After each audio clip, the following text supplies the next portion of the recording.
जय श्री कृष्ण। प्रणाम।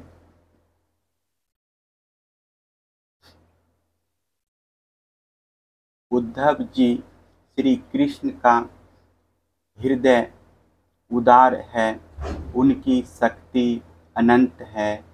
उन्होंने दावानल से, आधी पानी से, वृषासुर और अजगर आदि अनेकों मृत्युओं के निमित्तों से, जिन्हें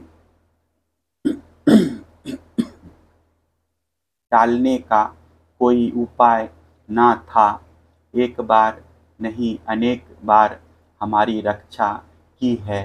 उद्धव जी, हम श्री कृष्ण के विचित्र चरित्र, उनकी विलासपूर्ण तिरछी चितवन,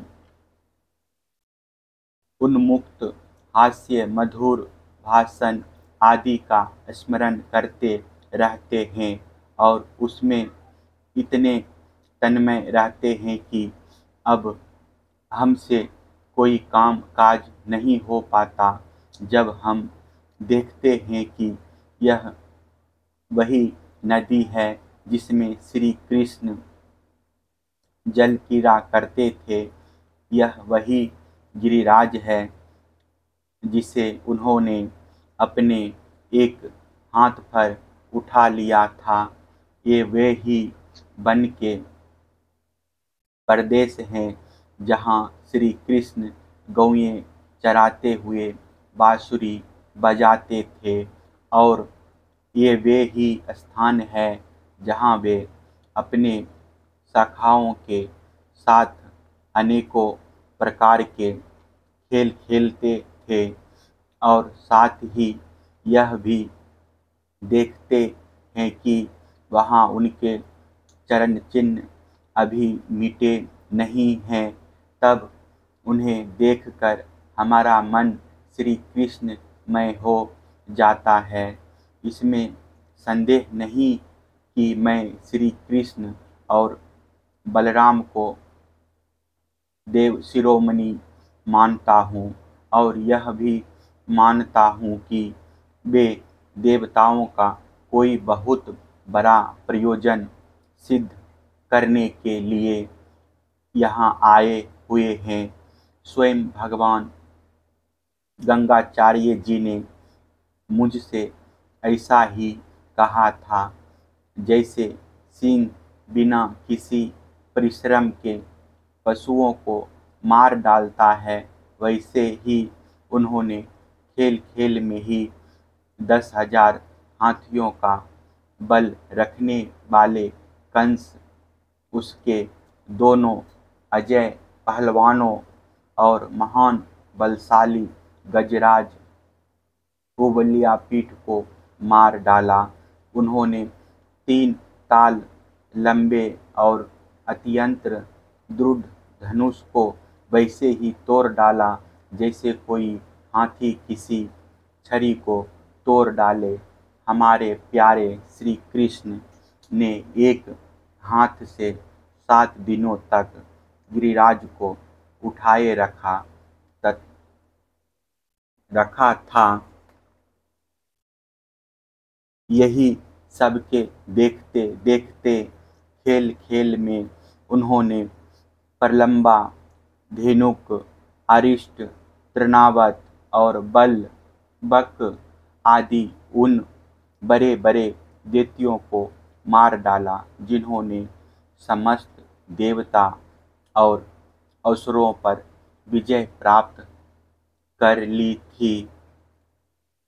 सुखदेव जी कहते हैं, परीक्षित नंद बाबा हृदय यों ही भगवान श्री कृष्ण के अनुराग रंग में रंगा हुआ था। जब इस प्रकार वे उनकी लीलाओं का एक एक करके स्मरण करने लगे, तब तो उनमें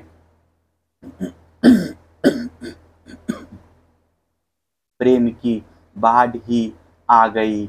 वे विह्वल हो गए और मिलने की अत्यंत उत्कंठा होने के कारण उनका गला रुंध गया। वे चुप हो गए। यशोदा रानी भी वहीं बैठकर नंद बाबा की बातें सुन रही थी। श्री कृष्ण की एक एक लीला सुनकर उनके नेत्रों से आंसू बहते जाते थे और पुत्र स्नेह की बाढ़ से उनके स्तनों से दूध की धारा बहती जा रही थी।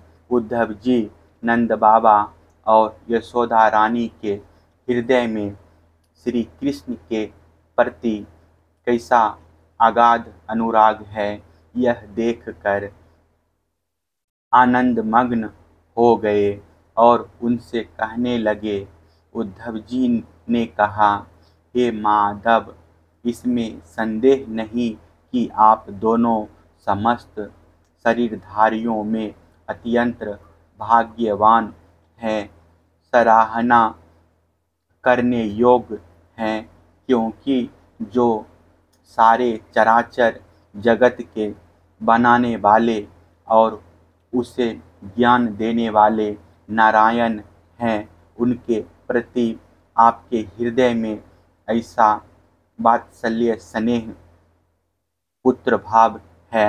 बलराम और श्री कृष्ण पुराण पुरुष हैं, वे सारे संसार के उपादान कारण और निमित्त कारण भी हैं।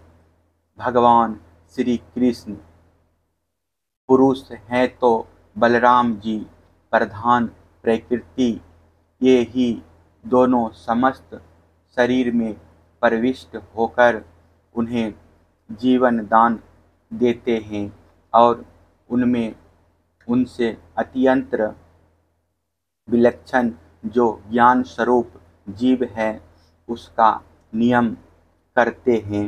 जो जीव मृत्यु के समय अपने शुद्ध मन को एक क्षण के लिए भी उनमें लगा देता है, वह समस्त कर्म वासनाओं को धो बहाता है और शीघ्र ही सूर्य के समान तेजस्वी तथा ब्रह्ममय होकर परम गति को प्राप्त होता है।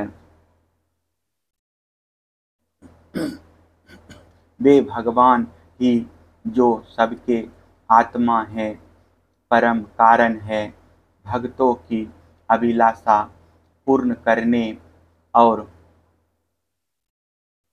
पृथ्वी का भार उतारने के लिए मनुष्य का सा शरीर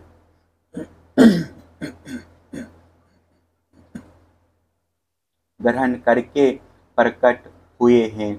उनके प्रति आप दोनों का ऐसा सुदृढ़ वात्सल्य भाव है। फिर महात्माओं, आप दोनों के लिए अब कौन सा शुभ कर्म करना शेष रह जाता है। भक्तवत्सल यदुवंश शिरोमणि भगवान श्री कृष्ण थोड़े ही दिनों में ब्रज में आएंगे और आप दोनों को अपने माँ बाप को आनंदित करेंगे। जिस समय उन्होंने समस्त यदुवंशियों के द्रोही कंस को रंग भूमि में मार डाला और आपके पास आकर कहा कि मैं ब्रज में आऊँगा, उस कथन को वे सत्य करेंगे।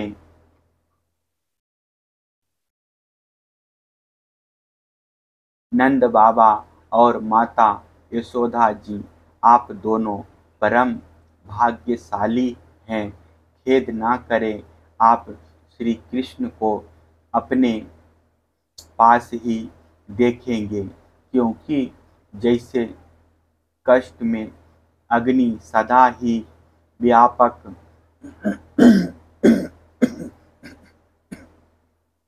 रूप से रहती है, वैसे ही वे समस्त प्राणियों के हृदय में सर्वदा विराजमान रहते हैं। एक शरीर के प्रति अभिमान न होने के कारण न तो कोई उनका प्रिय है और न तो अप्रिय।